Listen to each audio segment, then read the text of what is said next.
You're listening to Bark and Wag's 15-Minute Vet Talk.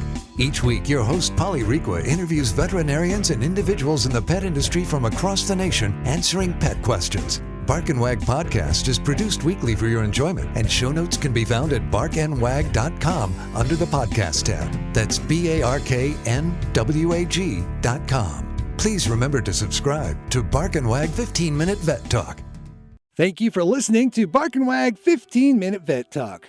Bark and Wag is dedicated to protecting our dogs through advocacy, education, and supporting like-minded dog lovers by selling custom pet products. Bark and Wag is excited to announce our new partnership with a Colorado hemp farm to produce a line of CBD products for your pets. Bark and Wag has CBD pet tincture available in 300, 750, 1200, and 2400 milligrams. Bark and Wag CBD is pet safe, no THC, it's made in the USA, and is CO2 extracted.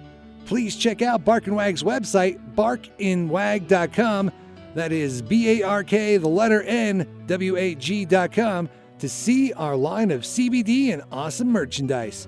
We love pooch ideas for podcasts and merchandise, so anytime send an email to Polly at barkandwag.com with your suggestions.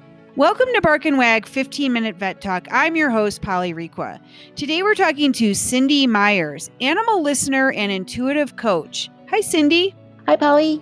Well, thank you for coming back on the podcast. I wanted to have you back because based on the coronavirus, everyone is at home. And based on other podcasts that I've had you on, you have said that when a human is stressed, so is the dog.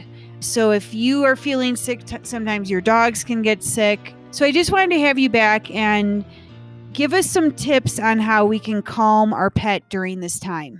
Sure. Well, yes, our animals, we're all kind of like mini radars where we transmit and receive emotions all the time.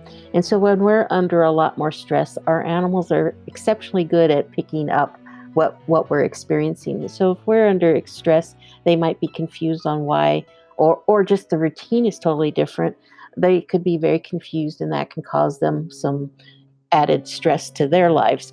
So one of the things I'm just recommending doing right now is just turn everything off, turn off your phones, or just set them away. Don't look at them. You're going to spend just a couple minutes being really focused on your pet, with your dog, and just really love them, which is easy, right?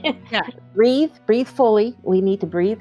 So when we're stressed, we tend to breathe more shallowly, and that's one of the things they're picking up is our heart rate. And so we want to take some nice, full, deep, slow breaths. And then as we're petting them, just a nice, gentle petting, just open your heart up and just feel how much you love them. You can tell them with your outside voice too, but really feel it from your heart. Look at them, look into their eyes, breathe fully, and just totally enjoy the moment with them.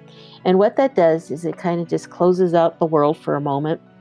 And again, it's going to lower your blood pressure. And again, they pick up what we're feeling.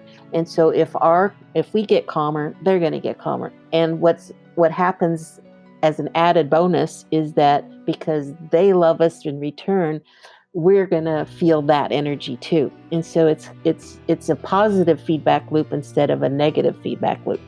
And you're just going to soak that up. And it will really help us get through these challenging times.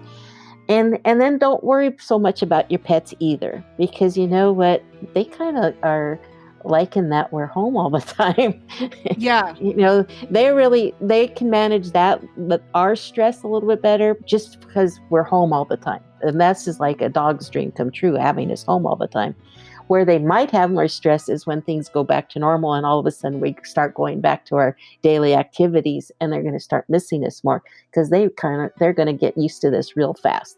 So that's when some of their behavioral or other issues might arise, is when we start going back to normal. But this is something we can do that's also it's a win-win. It helps them and it helps us. Great. Well, we'll have to have you back on the podcast because I think, for example, the dogs that have anxiety issues and now all of a sudden the dog mom and dad are home and the kids are home and there's lots of attention maybe we should have you back to discuss when we are not homebound on how to ease your pet into the new schedule. Right. We'll have to work on some strategies to help them get used to. They'll be feeling abandoned and confused again, and that will be more stressful because we aren't around as much. So yes, we'll definitely have to think of some tips and strategies to help you through the transition when we start going back to a more normal life again. Yeah. Well, thank you for being on the podcast, and these are great tips, and I will also post all your webinars that you have going on in April. Great. And just breathe, folks. Just breathe. We'll get through this. Thank you. Okay. Thank you for listening to Bark and Wag's 15-Minute Vet Talk. If you like what you just heard, we hope you'll pass along our web address, www.barkandwag.com, to your friends and other pet owners. Have a pressing question for a veterinarian? Ask your question at barkandwag.com under the podcast tab. This has been a KFR production. Join us next time for another edition of Bark and Wag's 15-Minute Vet Talk.